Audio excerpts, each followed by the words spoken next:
हर साल हम नए साल के कुछ नए इरादे करते हैं, लेकिन फरवरी तक आमतौर पर बदलाव की राह में कोई कोशिश नहीं करते, या फिर शायद वह हासिल करना असंभव लगता है, या हम बस उसके बारे में भूल जाते हैं। अपनी जिंदगी को बेहतर बनाना यूं ही आसान नहीं है, जैसे कि एक आतिशबाजी से गुबार में डूबे आकाश में घूरना और अपने आप से कुछ डायलॉग फुसफुसाना। बेशक इरादे वहां मौजूद होते हैं, लेकिन आपको कुछ खास मजबूत दद्दे अमल के साथ अपने ज़बानी वादों पर कदम बढ़ाने की जरूरत होती है। इस किताब में यह तमाम बातें मौजूद हैं। लेखक आपके नए साल की इच्छा को सच बनाने के लिए लाजमी मशवरे देता है, इसलिए आप कभी भी एक और साल ऐसा नहीं बिताएंगे जिसमें आप कंफ्यूज्ड हों कि आपको क्या करना चाहिए और क्या नहीं। बेहतरीन उदाहरणों और लेखक के निजी तजुर्बे से भरी यह किताब आपको दिखाएगी कि आपके लक्ष्यों तक पहुंचना कभी भी नामुमकिन नहीं है। दोस्तों, वीडियो में आगे बढ़ने से पहले हमारे चैनल विकास राज शो को सब्सक्राइब जरूर कर लें। तो चलिए शुरू करते हैं। आपका जीवन 10 राहों से बना है जिन पर एक साथ काम करने की जरूरत है। एक तस्वीर बनाइए जिसमें आप खुद साल के 12 महीनों में नजर आना चाहते हैं। क्या देखते हैं? आम ख्वाहिशें जैसे कर्ज से छुटकारा पाना, शारीरिक रूप से फिट होना, एक खुशहाल घरेलू जीवन, एक अच्छा रिश्ता, किसी शौक में महारत हासिल करना और आध्यात्मिक रूप से अच्छा महसूस करना। अच्छी खबर यह है कि आप यह सब कुछ कर सकते हैं। अपने जीवन की 10 राहों में अपनी तरक्की को तौलने की तमन्ना आपको यह देखने की इजाजत देगी कि आपको क्या और सुधार करने की आवश्यकता है। अगर गौर करें तो आमतौर पर मानसिक स्वास्थ्य, शारीरिक स्वास्थ्य, आध्यात्मिकता, बौद्धिकता, जीवन साझेदारियां, माता पिता का जीवन, दोस्ती, नौकरी, शौक और अपनी निजी बचत, ये सब एक पूरा जीवन जीने के लिए महत्वपूर्ण है। यही वजह है कि इन्हें बेहतर बनाने के लिए लगातार काम करना बेहद जरूरी है। शुरू करने के लिए पहले बताए गए हर पहलू पर खुद को 0 से 10 तक रैंक करें। इस तरह आप सुधार की सबसे बड़ी जरूरत वाले क्षेत्र की पहचान करने में सक्षम होंगे। नियमित रूप से परिणामों की तुलना करके अपनी तरक्की को मापिए और यह साफ संकेत पाइए कि आपको अपनी कोशिशें कहां केंद्रित करनी चाहिए। ये 10 पहलू एक दूसरे से जुड़े हुए हैं और एक दूसरे को प्रभावित करते हैं। उदाहरण के लिए, एक आरामदायक गृहस्थ जीवन आपको काम पर बेहतर ध्यान लगाने की प्रेरणा देगा, जबकि एक समृद्ध सामाजिक जीवन आपको एक साथी पाने का मौका देगा। इसी तरह कुछ पहलुओं पर खराब प्रदर्शन अन्य क्षेत्रों पर भी नकारात्मक असर डाल सकता है। इन सभी पहलुओं पर काम करना एक चुनौतीपूर्ण कार्य लग सकता है, लेकिन आने वाले सबक आपको दिखाएंगे कि आप अपनी तमाम चिंताओं को कैसे दूर करें और अपने जीवन में बदलाव लाने के लिए एक कामयाब योजना कैसे तैयार करें। मानसिक अवरोध हमारे रास्ते में खड़े हो सकते हैं, लेकिन हम उन्हें दूर करना सीख सकते हैं। हम में से ज्यादातर लोग बहुत सी गलत धारणाओं और मानसिक उलझनों में रहते हैं, जो यह साबित करती हैं कि हमारे लिए क्या संभव नहीं है। ऐसा ही एक मानसिक अवरोध है गलत धारणाएं। इंसान लगातार दुनिया और खुद के बारे में धारणाएं बनाता है जो अक्सर गलत होती हैं और हमारी तरक्की में रुकावट पैदा करती हैं। यह खुद की बनाई बातें और विचार हो सकते हैं, जैसे कि आपके पास क्रिएटिव सोच नहीं है, आप बदसूरत हैं, आप नौकरी नहीं कर सकते, या मंदी का मतलब है कि कोई भी आपके उत्पाद को नहीं खरीदेगा। यह ज्यादातर खुद के बनाए हुए और बेवजह के विचार होते हैं। उदाहरण के लिए, जैसे पायलट ने एक बार ध्वनि की गति से तेज उड़ान भरना असंभव समझा था और एथलीटों का मानना था कि कोई भी इंसान 4 मिनट से कम समय में 1 मील नहीं दौड़ सकता। हालांकि इन चैलेंज को बिना सोचे समझे हासिल कर लेने वालों ने यह साबित किया कि यह सब वाकई में संभव था। अमेरिका के पूर्व वायुसेना जनरल अधिकारी चार्ल्स एलवुड चक यागर ने 1947 में ध्वनि अवरोधक को तोड़ दिया। 1954 में एथलीट रोजर बैनिस्टर ने भी 3 मिनट और 59 सेकंड में 1 मील दौड़कर असंभव को संभव कर दिखाया। सोच में बदलाव करके आप न केवल खुद को बेहतर बना सकते हैं, बल्कि दुनिया को भी बदल सकते हैं। 1963 में यह लोगों का यकीन था कि नागरिक अधिकारों के आंदोलन से कुछ भी नहीं होगा। ज्यादातर ने कहा कि अहिंसक प्रयासों से कभी बदलाव नहीं होगा और नस्लवाद, जो कि अमेरिकी समाज में बहुत गहराई में मौजूद है, के लिए कुछ भी किया नहीं जा सकता। हालांकि डॉक्टर मार्टिन लूथर किंग ने इन कथित मान्यताओं को निर्विवाद सच मानने से इनकार कर दिया और 2 लाख लोगों के शांतिपूर्ण विरोध मार्च का नेतृत्व किया, जहां उन्होंने अपना मशहूर भाषण आई हैव ए ड्रीम दिया। इस भाषण का असर यह हुआ कि किंग ने एक नए नजरिए के साथ बात को समझने की कोशिश की और कई अमेरिकियों में इस नई सोच के फैलाव के साथ पुराने ध्रुवों को बदलने का रास्ता खोल दिया। पिछली असफलताओं को भुला देने के बजाय उनसे सीखें और आगे बढ़े। एक प्राइमरी स्कूल का टीचर, जिसने हो सकता है हमें बताया हो कि हम 8 में बहुत बुरे हैं, या पिछले महीने डाइटिंग में हमारी कोशिश नाकाम हो गई हो, जो भी हो, पिछले अनुभव हमारी नेगेटिव सोच का हिस्सा बन सकते हैं और हमें आगे बढ़ने से रोक सकते हैं। एक पुराना बुरा अनुभव हमारे फ्यूचर में कई मौकों पर हमारे आत्मविश्वास को प्रभावित कर सकता है। इसका एक अच्छा उदाहरण है कि 80% नौजवानों की तुलना में 60 वर्ष या उससे अधिक उम्र के लोग नए साल के संकल्पों को केवल 30% तक ही पूरा कर पाते हैं। यह खामी इसलिए है क्योंकि बड़े लोग अपनी असफलताओं का अनुभव करते हैं और इसलिए अपनी ख्वाहिशों के बारे में कम आशावादी होते हैं। लेकिन यह एक गलत धारणा है। यह सोच आपको आगे बढ़ने से रोकती है। आपको भविष्य में अपने पिछले अनुभवों से अपने आने वाले वक्त के कामों को प्रभावित नहीं होने देना चाहिए। इसके बजाय उन पिछली हार को सही तजुर्बे के रूप में समझना चाहिए। लेखक की सबसे बड़ी नाकामी तब हुई जब वह एक क्लाइंट के लिए पूरे साल काम कर रहे थे। यह एक बड़ा पब्लिशिंग वर्क था। साल के आखिर में उस व्यक्ति ने लेखक के कॉल लेना बंद कर दिया और इस तरह लेखक ने किसी ऐसे व्यक्ति पर 12 महीने बर्बाद कर दिए।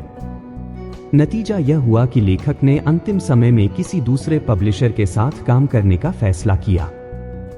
अब आसान यह होता कि जो अटका हुआ है उसे छोड़कर दूसरी नौकरी की तलाश की जाए। लेखक ने अपनी कंपनी में सुधार करने के लिए उन 12 महीनों में जो सीखा उसका इस्तेमाल किया। उदाहरण के लिए, उन्होंने महसूस किया कि उन्हें कभी भी सिर्फ एक ग्राहक पर फोकस नहीं करना चाहिए, बल्कि अपने दायरे को बड़ा करना चाहिए। उन्होंने यह कभी नहीं सोचा कि एक ग्राहक उनके काम की सराहना करेगा। मुश्किल को कम करने के लिए वे अब अपने ग्राहकों से बात करते हैं और उनसे पूछते हैं कि इस साझेदारी के अलावा वे और क्या चाहते हैं। लेखक कहते हैं कि जितना जरूरी है अपने लिए भविष्य के लक्ष्य निर्धारित करना, उतना ही जरूरी है उन लक्ष्यों के लिए काम करना। अपने लिए मुश्किल लक्ष्य कायम करें, लेकिन उन्हें रियलिस्टिक रखें। कुछ लक्ष्य जो हम अपने लिए निर्धारित करते हैं वे इतने अजीब होते हैं कि दुनिया की सबसे बड़ी अक्ल भी उन्हें हासिल नहीं कर पाएगी। दूसरी तरफ कभी कभी लक्ष्य इतने आसान हो सकते हैं कि हम उन्हें आजमाने और हासिल करने के लिए अपनी प्रेरणा ही खो देते हैं, शायद इसलिए कि वहां बहुत कम कोशिशों की जरूरत होती है। अति उत्साह को संभालने की कुंजी आपके उस लक्ष्य के लिए कोशिश रही आपकी क्षमताओं के अंदर होती है, लेकिन उसे समझकर सही तरीके से आजमाने की आवश्यकता होती है। सही लक्ष्य निर्धारित करने के लिए आपको मुश्किल राहें खोजने की जरूरत है। मान लीजिए कि आप एक किताब लिखने के बारे में सोच रहे हैं और साहित्य के लिए नोबेल पुरस्कार जीतना आपकी हिट लिस्ट में शामिल है। लेकिन यह एक नए लेखक के लिए सोचना काफी बेतुका है। इसके अलावा ऐसा महत्वाकांक्षी लक्ष्य आपको पूरी तरह से काम शुरू करने से भी रोक सकता है। इसके बजाय अगर आप अपने वक्त को सही तरीके से बांटते हैं और लिखने के लिए एक व्यवस्थित योजना बनाते हैं, तो आपको सफलता मिलेगी। इस काम को सही तरीके से अंजाम देने के लिए खुद को न केवल बड़ा लक्ष्य दें, बल्कि इसे छोटे छोटे हिस्सों में बांटें। उदाहरण के लिए, पहला ड्राफ्ट खत्म करने के लिए खुद को 9 महीने का वक्त दें और फिर दूसरा ड्राफ्ट पूरा करने के लिए 1 और 3 महीने का। गोल सेट करना जरूरी है, लेकिन इन्हें रियलिस्टिक बनाना और इन पर जागरूक रहना उतना ही महत्वपूर्ण है। ख्याली महल बनाना और ओवर एम्बिशियस होना नाकामी की ओर ले जा सकता है। उदाहरण के लिए, एक खिलाड़ी जो ओवर ट्रेनिंग से मांसपेशियों को चोटिल कर लेता है। सच यह है कि झूठे बेतुके लक्ष्य से आप खुद को कम आंकने लगेंगे। इसका एक उदाहरण ऑटोमोबाइल कंपनी जनरल मोटर्स है। 2002 में उन्होंने अमेरिकी बाजार का 29% हिस्सा हासिल करने का लक्ष्य रखा। इस बेतुके और महत्वाकांक्षी लक्ष्य ने कंपनी को लगभग दिवालिया कर दिया। कर्मचारियों को अपने लैपल्स पर 29 नंबर के बैज पहनने को कहा गया ताकि उन्हें लगातार लक्ष्य की याद रहे।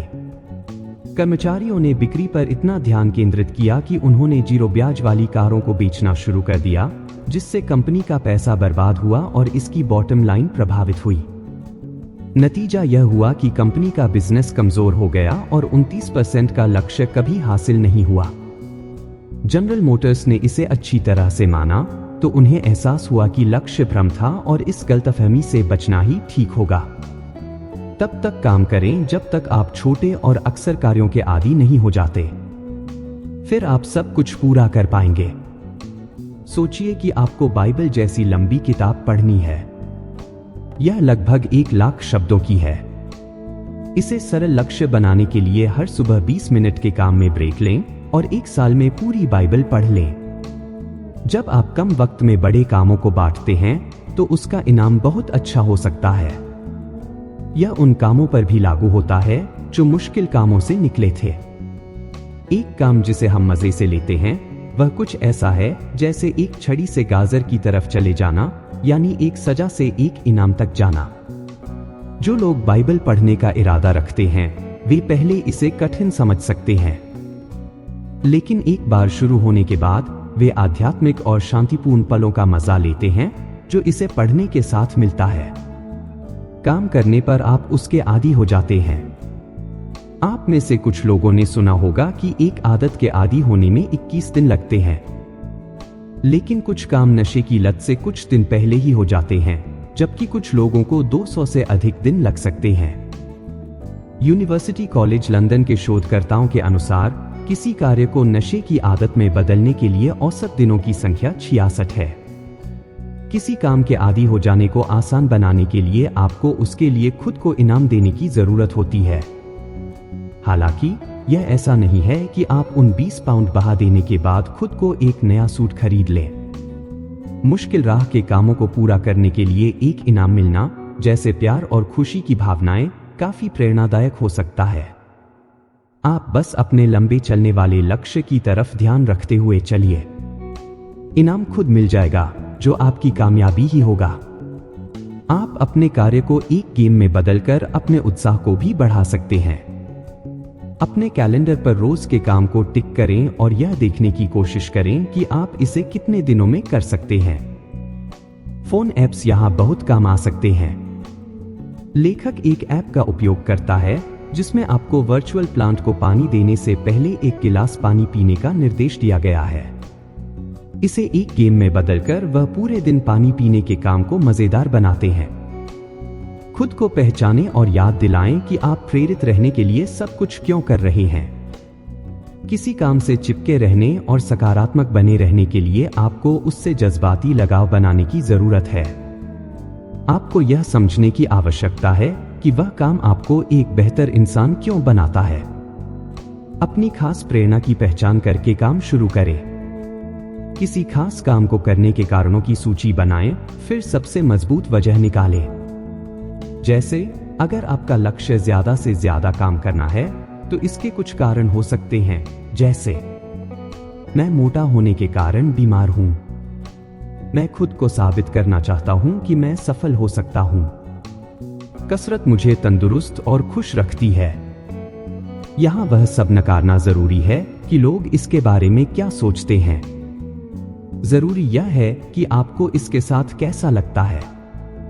आप बस पूरी कोशिश कीजिए और खुद को मोटिवेट करते रहिए। अपने आप को आगे प्रेरित करने के लिए उस वजह को एक इंसान की शक्ल में देखने दें। फ्लोरिडा स्टेट यूनिवर्सिटी के मनोविज्ञान के एक शोधकर्ता एंडर्स एरिक्सन ने कई घंटे अभ्यास करने वाले गिटार वादकों और अन्य संगीतकारों को अपनी कला के सम्मान के पीछे की प्रेरणा का अध्ययन किया। उन्होंने पाया कि उनके इस पूरे कमिटमेंट के पीछे की असल वजह यह थी कि जब वे अच्छा परफॉर्म करते हैं और उनकी कला को उनके साथियों से पहचान मिलती है, तो इस तरह उनकी कला उनकी पहचान का हिस्सा बन जाती है। दूसरे शब्दों में, संगीतकारों के रूप में पहचान ने उन्हें बेहतर से बेहतर संगीत बनाने के लिए प्रेरित किया। यह कोई हैरानी की बात नहीं है, क्योंकि मनुष्य सामाजिक प्राणी हैं और दूसरों की नजर में हम क्या हैं, उसी तस्वीर में हम खुद को पहचानते हैं। आगे सबक में आप सीखेंगे कि इस समूह की पहचान से कैसे फायदा उठाया जाए ताकि आप अपने सर्वश्रेष्ठ वर्ष का अनुभव कर सकें। अपने सर्वश्रेष्ठ वर्ष का अनुभव करने के लिए आपके पास अच्छे सहयोगी होने की आवश्यकता है। अपनी शुरुआती प्रेरणा की पहचान करने के अलावा एक सफल वर्ष जीने के लिए एक महत्वपूर्ण कारक आपके आसपास के लोगों का एक अच्छा समूह है। इसका मतलब है ऐसे व्यक्तियों को तलाशना जो आपके लक्ष्यों का समर्थन कर सकते हैं या जिनके पास सही दृष्टिकोण और अनुभव है। वे तरक्की के लिए प्रोत्साहित करें और सलाह दे सकें। यह तो सच है कि आमतौर पर लोग ज्ञान और अनुभव के बड़े सहज स्रोत होते हैं जिन्हें हम उपयोग कर सकते हैं। वे एक समुदाय या परिवार के सदस्य हो सकते हैं। बहुत से लोग अपने खास हुनर, सलाह देने और सबक सिखाने के लिए खुश रहते हैं कि कोई उनकी सलाह चाहता है। एक समूह से जुड़ना भी आपके लिए सलाह का खजाना हो सकता है। उदाहरण के लिए, जो लोग अपना वजन कम करना चाहते हैं वे वेट वॉचर्स जैसे समूह से जुड़ जाते हैं। ऐसे लोगों की तुलना में जो अकेले वजन कम करने की कोशिश करते हैं, समूह में जुड़ने वालों के पाउंड कम करने की संभावना अधिक होती है। 4 प्रमुख कारणों से किसी समुदाय का हिस्सा होने पर हमारे सफल होने की अधिक संभावना होती है। 1. हम समूह के अन्य सदस्यों से सीख सकते हैं। 2. समूह के अंदर की प्रतिस्पर्धा हमारे परिणामों में मदद करती है। 3. हमें समुदाय के प्रति जवाबदेह ठहराया जाता है। 4. हम एक दूसरे को प्रेरित करते हैं। एक और तरीका जिससे हम मदद मांग सकते हैं वह है ट्यूशन के जरिए। अगर हम पियानो में सुधार करना चाहते हैं तो हमें एक पियानो टीचर को लगाना चाहिए। अगर हम स्पेनिश सीखना चाहते हैं तो हमें एक लैंग्वेज ट्यूटर ढूंढना चाहिए। लेकिन जब हमारे जीवन को बेहतर बनाने की बात आती है तो हम में से कई लोग लाइफ एडवाइजर या फिटनेस ट्रेनर रखने के बारे में नहीं सोचते। लेखक खुद अपनी परेशानी से जूझ रहे थे। 1-2 साल तक उन्होंने अपनी फिटनेस पर खुद काम किया, लेकिन वह बेकार रहा। वे यह नहीं जानते थे कि सुधार कैसे किया जाए। उनके दोस्त ने सुझाव दिया कि उन्हें एक फिटनेस ट्रेनर से मिलना चाहिए। तब से न केवल उन्हें अलग अलग एक्सरसाइज और शानदार सलाह मिली, बल्कि इसके साथ उन्हें एक नया जिम दोस्त भी मिला। बात मानकर उन्होंने अपने रिकॉर्ड तोड़ दिए और फिटनेस के बेहतरीन मकाम पर पहुंच गए। अपना बेहतरीन साल बनाने के लिए अपनी कोशिश की जरूरत होती है, लेकिन यह यकीन करना भी उतना ही जरूरी है कि आपके पास एक अच्छा नेटवर्क हो जो आपका साथ दे। सही वर्ष पाने के लिए आपको खुद को बेहतर बनाने और 10 अलग अलग पहलुओं पर समान रूप से अपनी कोशिशों को बांटने के लिए सही सोच को अपनाने की जरूरत है। अपने लिए सोचे गए लक्ष्य को स्पष्ट रूप से पहचानिए ताकि आपको खुद को बदलने की प्रेरणा मिले। एक मजबूत समूह खोजिए और रोज के कामों में अपने लक्ष्य को शामिल कीजिए ताकि आपको एक सही जिंदगी हासिल करने में मदद मिले। दोस्तों, आशा करता हूं कि इस बुक समरी की मदद से आप अपने 2025 को बेहतर बना सकते हैं। तो यह बुक समरी कैसी लगी? कमेंट में जरूर बताएं और हमारे चैनल विकास राज शो को सब्सक्राइब करना ना भूलें। जय हिंद।